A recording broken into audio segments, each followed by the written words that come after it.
auditeurs et téléspectateurs de la radio et télévision Tambara, vous pouvez désormais suivre votre chaîne de télévision préférée Tambara sur le satellite BadrSat 7, angle 26 degrés Est, fréquence 11010, polarisation verticale, symbole REC 27500.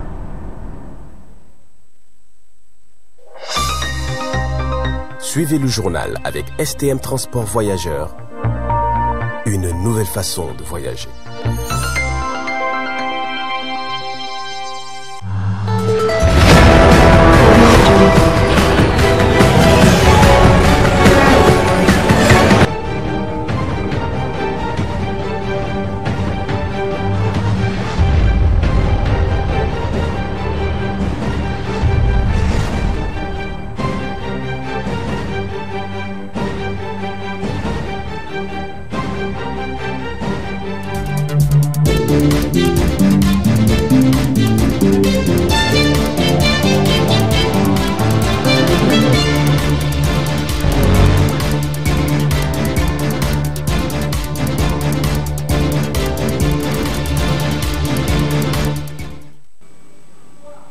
Messieurs, dames, bonsoir, bienvenue sur cette édition de 20h15 sur le miroir de la femme. Cela dit, l'élevage des pigeons de race est une activité négligée mais pourtant rentable. Ces dernières années, les gens ont jugé utile d'investir dans ce dernier. Le point avec Al-Mustafa Saloum et Abdurrahman Saleh.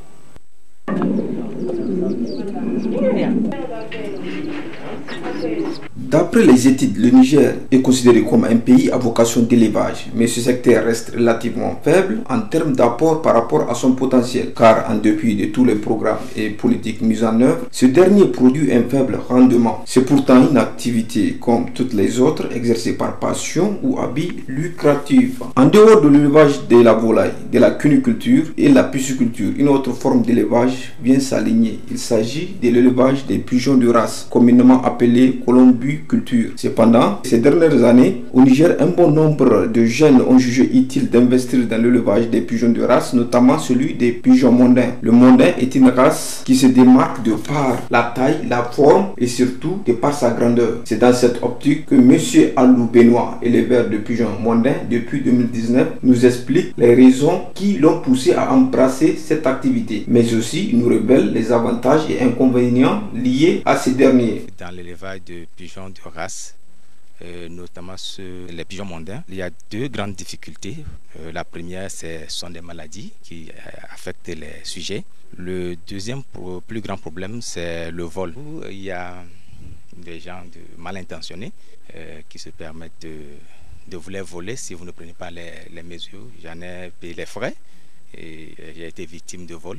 Mais après, j'ai pris certaines mesures pour la sécurité des pigeons. D'abord, moi, mes pigeons ne sortent pas. De deux, j'ai quelques chiens de garde qui me permettent de garder mes pigeons en toute sécurité. D'abord, je les trouve très beaux parce que je les ai rencontrés en rendant visite à un ami. C'était ma première fois de les voir en 2019. J'ai dit waouh, il y a vraiment des pigeons comme ça parce que, étant un Africain, on n'a connu que ces petits pigeons locaux. Donc, quand je les ai rencontrés pour la première fois, ça m'a tellement fait effet que j'ai dit, bah, il me faut ça.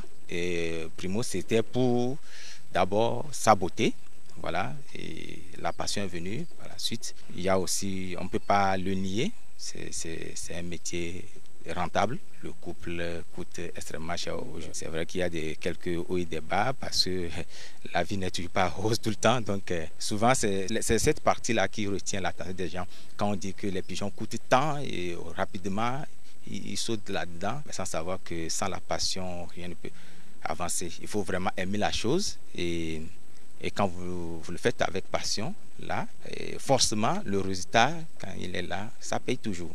Mais quand vous rentrez dans un truc, en ayant déjà en tête l'argent, comme des trucs, je pense que vous avez déjà échoué même avant de commencer. L'élevage des pigeons de race, en particulier les pigeons mondains, permet à certains de subvenir à leurs besoins et aussi de lutter contre le chômage. En un mot, l'élevage des mondains nourrit son homme.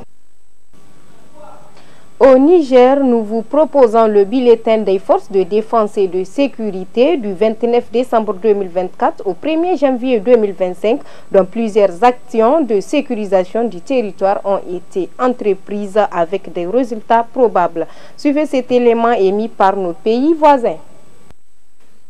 dans la région de Tillabéri. Au début de cette semaine, lors d'une mission de reconnaissance dans la zone de Mosipaga, nos troupes ont déjoué des tentatives terroristes mettant en danger la sécurité des forces engagées et des populations locales. Dans un premier temps, les soldats ont découvert des engins explosifs improvisés posés par des terroristes pour entraver leur progression. Grâce à l'intervention rapide du génie militaire, ces explosifs ont été neutralisés en toute sécurité. Dans cette dynamique, un détachement militaire a mené en fin de matinée du lundi 30 décembre une mission dans la zone d'Ayoru, située à proximité de la frontière avec le Mali. Au cours de cette opération, 3 terroristes ont été interpellés. Dans la région de Tawa, dans le cadre de l'opération Chara, lundi 30 décembre aux environs de 6h45, le pipeline stratégique reliant le Niger au Bénin a été la cible d'une attaque de sabotage dans les environs de Monseka. Face à cette attaque, les autorités nigériennes ont réagi avec vigilance. Les équipes techniques sont déjà à pied d'œuvre pour contenir la fuite et rétablir le fonctionnement normal du pipeline. Dans la nuit du 29 au 30 décembre, exploitant un renseignement fiable, la brigade de recherche de gendarmerie de Tawa a mené une opération ciblée dans un quartier de la ville. Cette intervention a permis d'atteindre des résultats significatifs. Arrestation de 4 trafiquants saisis d'un véhicule contenant une cargaison de 2500 litres d'essence répartis dans 100 bidons de 25 litres ainsi que divers effets. Dans la région de Difa, à l'est du Niger, dans la matinée du lundi 30 décembre 2024, une mission de surveillance aérienne de l'armée de l'air a repéré un mouvement suspect de bétail volé au sud-ouest de Ngingimi.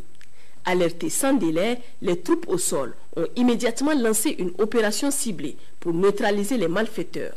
Grâce à cette intervention rapide et coordonnée, 2 véhicules transportant 3 criminels armés ont été interceptés. De plus, 109 têtes de bétail composées de gros et petits ruminants ont été récupérées.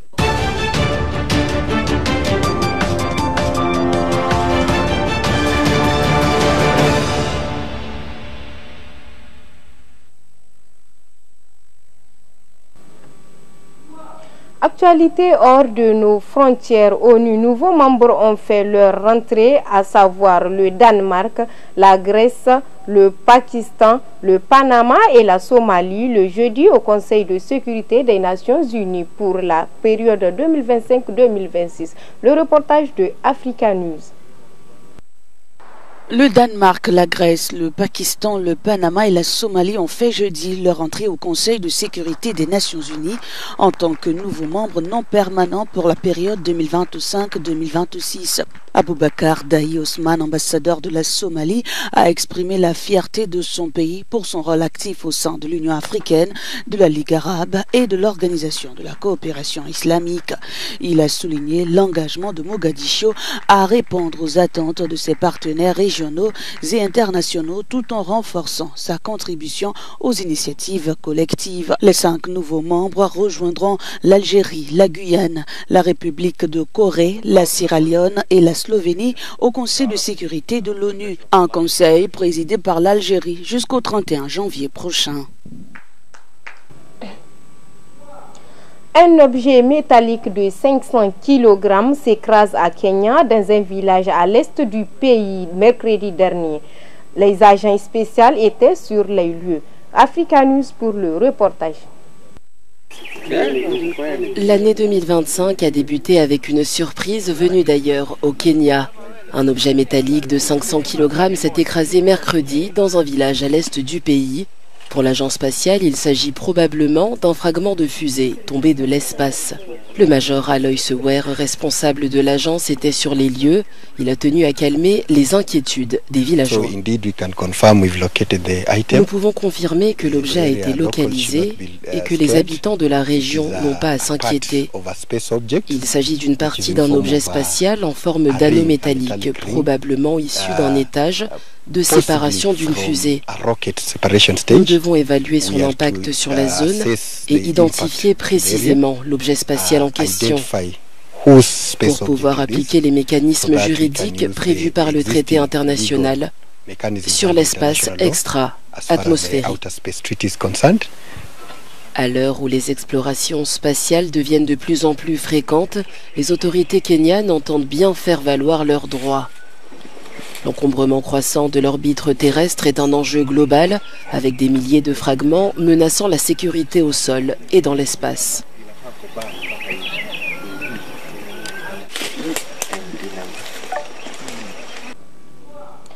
Dans la mosquée Grand Moussalam de Téhéran, les Iraniens ont rendu hommage au général Qassem Soleimani, tué il y a 5 ans. Le président iranien profite de cette occasion pour s'attaquer aux ennemis de l'Iran. Suivez ce reportage de France 24. Des drapeaux agités par dizaines, des slogans et des chants, et des politiques et militaires alignés au premier rang. Le régime iranien a soigneusement mis en scène cette cérémonie. Réunis dans la mosquée Grand Mossala de Téhéran, tous sont venus rendre hommage au général Qassem Soleimani, tué il y a 5 ans. L'occasion également pour le président Massoud Pezeshkian de s'attaquer aux ennemis de l'Iran. Nous devons essayer de neutraliser les sinistres projets de l'ennemi. Nous nous tiendrons du côté de la vérité. Nous poursuivrons avec force le chemin du martyr Soleimani et vaincrons ces lâches. Le général Soleimani dirigeait la force Al-Quds, une unité d'élite des gardiens de la Révolution et bras armés des opérations de l'Iran au Moyen-Orient. En 2020, il est assassiné par une frappe américaine près de l'aéroport de Bagdad en Irak. Une cérémonie symbolique a d'ailleurs été organisée sur le lieu même de la frappe par des miliciens pro-Iran, où la carcasse du véhicule de Soleimani a été transformée en monument. Cet assassinat était une violation flagrante de la souveraineté irakienne. Le territoire irakien a été violé lors de cette opération à l'intérieur même de l'aéroport de Bagdad. Toutes les lois internationales disent que les aéroports sont des zones internationales et qu'aucune action militaire ne peut y être menée. Trump a violé cette règle et n'a pas informé le gouvernement irakien de cette opération. Donald Trump, alors président, avait justifié cette frappe par la crainte d'une action imminente de Soleimani sur le personnel américain basé en Irak. En Corée du Sud, suite à l'arrestation du président Yoon Suk-yeol, des manifestations sont poursuivies de la part de ses partisans pour affirmer leur mécontentement. France 24 pour le reportage. En vain, les enquêteurs ont tenté d'arrêter le président déchu Yoon Suk-yeol dans sa résidence. Présents depuis l'aube et malgré le mandat d'arrêt en leur possession, ils ont fait face à la résistance des militaires du service de sécurité présidentielle durant plus de 6 heures avant d'annoncer suspendre son arrestation.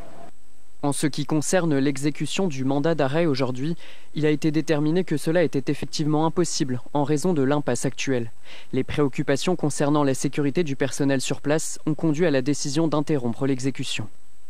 À l'extérieur, des centaines de partisans se sont massés devant la résidence pour soutenir Yoon Suk-yeol.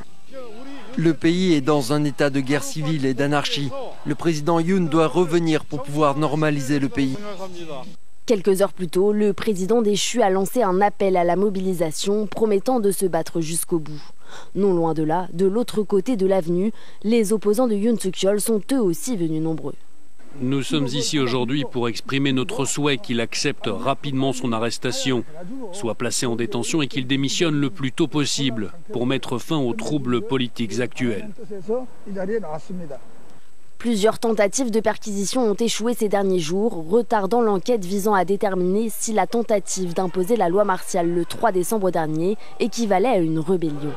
Le bureau d'enquête n'a pas précisé s'il ferait une nouvelle tentative pour arrêter Yoon Suk-yeol. Le mandat d'arrêt contre lui est valable jusqu'au 6 janvier.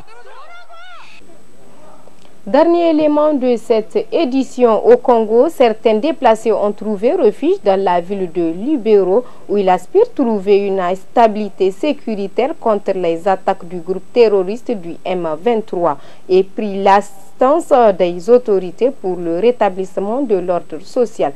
TV5 pour le reportage. Odette Biambo a trouvé refuge à Lubero, une ville au centre de la province du Nord Kivu.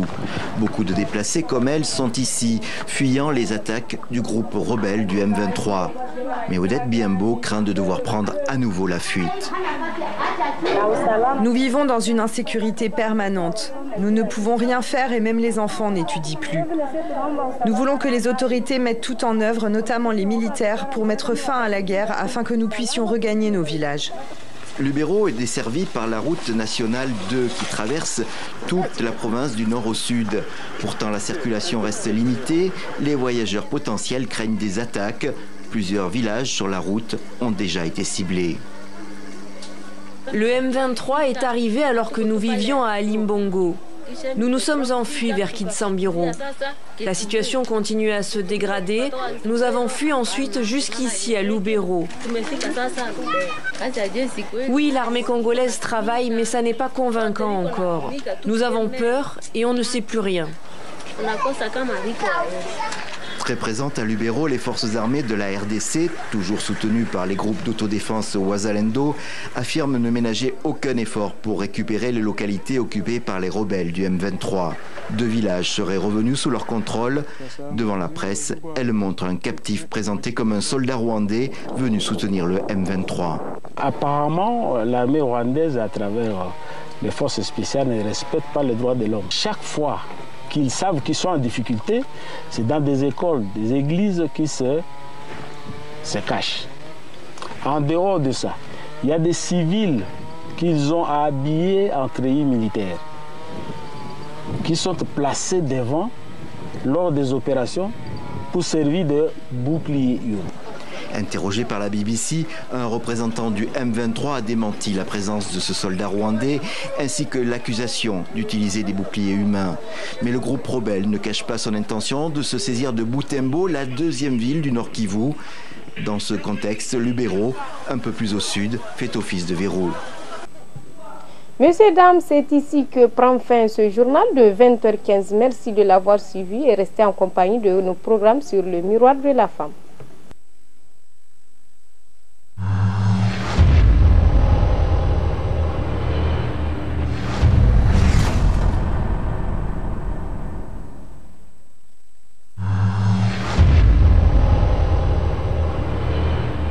Chers auditeurs et téléspectateurs de la radio et télévision Tambara, vous pouvez désormais suivre votre chaîne de télévision préférée Tambara sur le satellite BadrSat 7, angle 26 degrés Est, fréquence 11010, polarisation verticale, symbole REC 27500.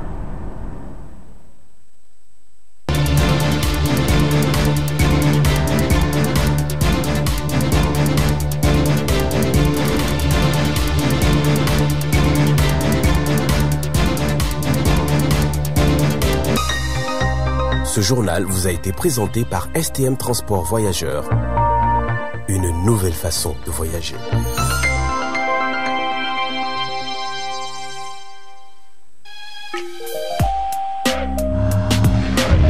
Pour vos annonces publicitaires, reportages, couvertures médiatiques, ateliers, séminaires de formation, contactez le service commercial de la radio-télévision Tambara sur les numéros suivants. Le 80 10 25 25, 89 10 25 25 ou encore le 87 20 30 00. La radio-télévision Tambara, c'est la voix et le miroir de la femme.